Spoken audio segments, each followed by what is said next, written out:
Se trata de una contribución muy importante a este debate que merece ser investigada cuidadosamente.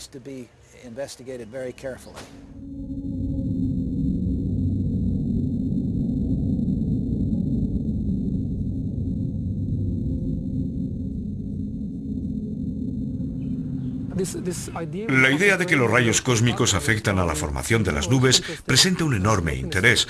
Tras realizar varios experimentos en Dinamarca, han descubierto una correlación muy buena entre las nubes y la modulación de los rayos cósmicos que hemos estado midiendo en los últimos 50 años. Esto demuestra que el campo magnético del Sol tiene mucha importancia en nuestro clima.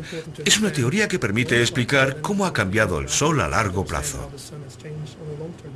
Sabemos que el campo magnético del Sol ha aumentado y también que el Sol es cada vez más activo. En los últimos 100 años la actividad del Sol se ha multiplicado por 2.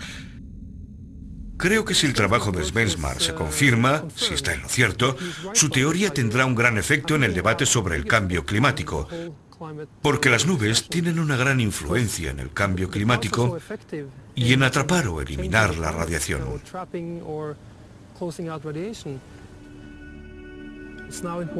Es importante seguir investigando para entender ese mecanismo. Por eso creo que debemos tomarnos esta teoría muy en serio e intentar entender este mecanismo.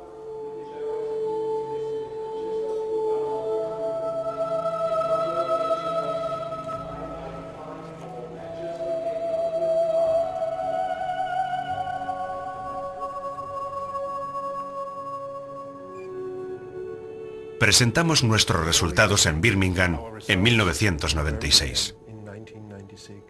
Naturalmente estábamos deseosos de presentar nuestros resultados, pero nos sorprendió recibir una respuesta tan negativa.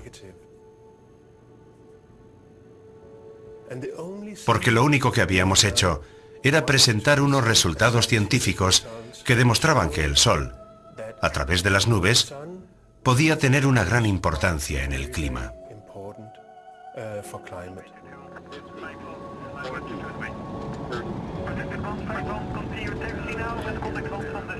Naturalmente hubo una reacción del panel internacional sobre el cambio climático, el panel de la ONU.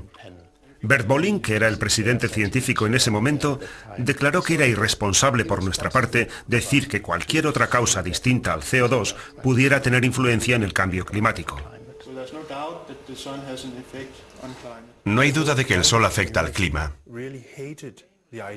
pero la comunidad científica se negaba a aceptar la idea de que el Sol pudiera tener un gran impacto en el clima. La idea fue considerada un desastre. Las respuestas que tuvimos llegaron a asombrarme.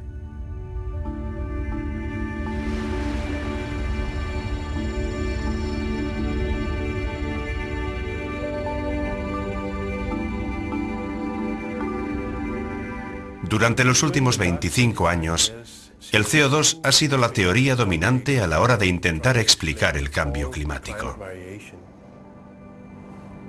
Sin embargo, si estudiamos la historia del clima, veremos que no hay ninguna duda de que el Sol ha tenido una importancia extraordinaria. Eso es algo que no podemos ignorar. Estamos en el Mar Muerto. Ahora vamos a un lugar llamado Nahal Perashin, uno de los mejores puntos de esta zona para observar las variaciones climáticas.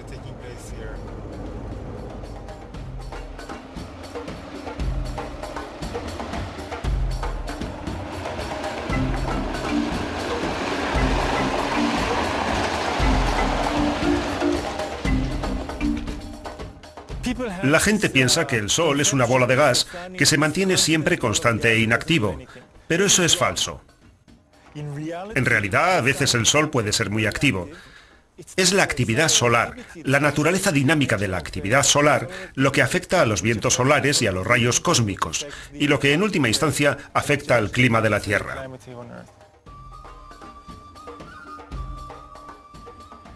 Las variaciones del clima de las últimas décadas, centurias o milenios pueden reconstruirse en muchas partes del mundo. Ahora estamos en el Mar Muerto. Hace 20.000 años el nivel de las aguas era más alto que en la actualidad. El agua llegaba a una altura mucho más alta de la que estamos ahora. Y todos los años se han ido formando depósitos en el lecho del lago. Aquí podemos ver esos depósitos anuales. En invierno se depositan los depósitos oscuros y en verano se depositan los brillantes. Y el ratio de las bandas oscuras y brillantes nos cuenta la historia climática. Nos dice cómo ha variado aquí el clima a lo largo de los años. En esta escala temporal, a lo largo de siglos y milenios, podemos reconstruir lo que ha estado haciendo el Sol por medio de isótopos cosmogénicos como el carbono 14. Lo interesante es que el carbono 14 se forma directamente a partir de los rayos cósmicos. Y estos resultados, y otros recogidos en otras partes del mundo, nos indican que el Sol está afectando al clima.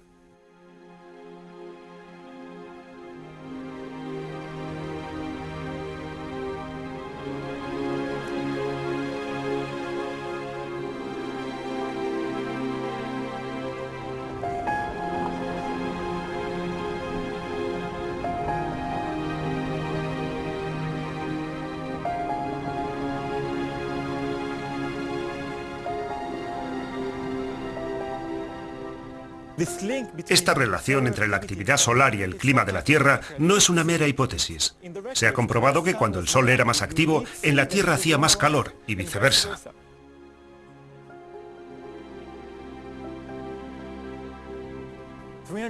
Hace 300 años, por ejemplo, el Sol no era muy activo y tuvimos la llamada pequeña edad de hielo, un periodo de enfriamiento global. Hace 1000 años el Sol estuvo activo, tan activo como en la actualidad, y vivimos un periodo de calentamiento global. Los vikingos pudieron recorrer toda Groenlandia porque las costas del norte de Groenlandia no estaban heladas.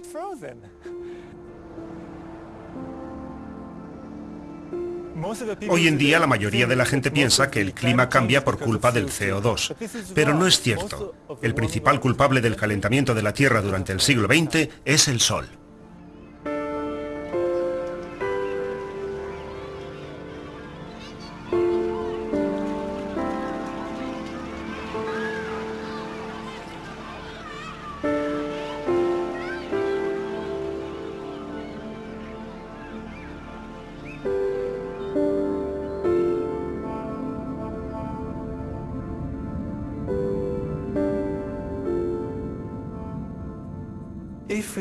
Si contemplamos la Tierra desde el espacio, veremos que entre el 60 y el 70% de su superficie está cubierta por nubes.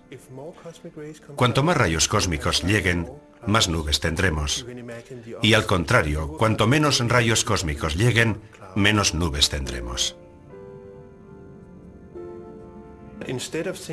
En vez de pensar en las nubes como un resultado del clima, debemos pensar que el clima es el resultado de la acción de las nubes, porque las nubes reciben sus órdenes de las estrellas.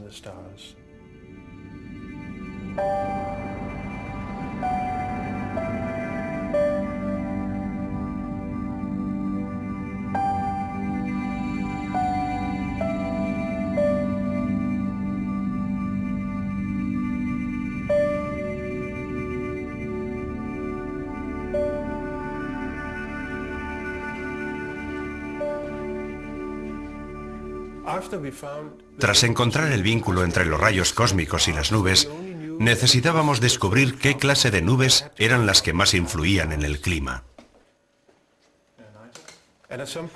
En algún momento fue posible, gracias a unos datos nuevos que recogimos, investigar cómo eran esas nubes. En aquel momento conté con la ayuda de Nigel Marsh. Él me ayudó a analizar esos datos.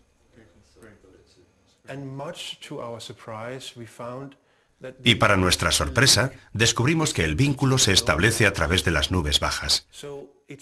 Parece ser que los rayos cósmicos cambian a las nubes bajas. Muy bien, luego hablamos, sí. Adiós. Y esa era una noticia muy buena para nuestra teoría.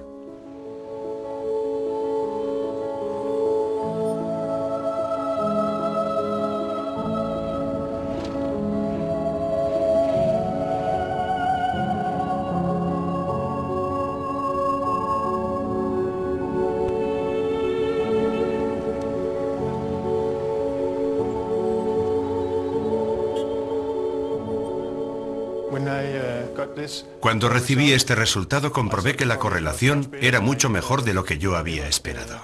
Si disminuye la cantidad de nubes bajas, la superficie de la Tierra se calentará más.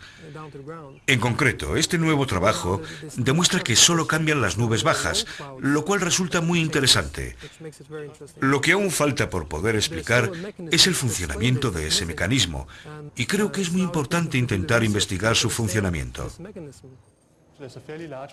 Una fracción bastante grande de nubes bajas es la responsable de una gran parte del enfriamiento provocado por esas nubes. El motivo por el que las nubes bajas son tan importantes es porque reflejan gran parte de la luz del Sol en el espacio. Es algo que resulta evidente cada vez que viajamos en avión. Desde la ventanilla vemos toda esa capa de nubes sobre los océanos. Son blancas porque reflejan la luz del Sol al espacio.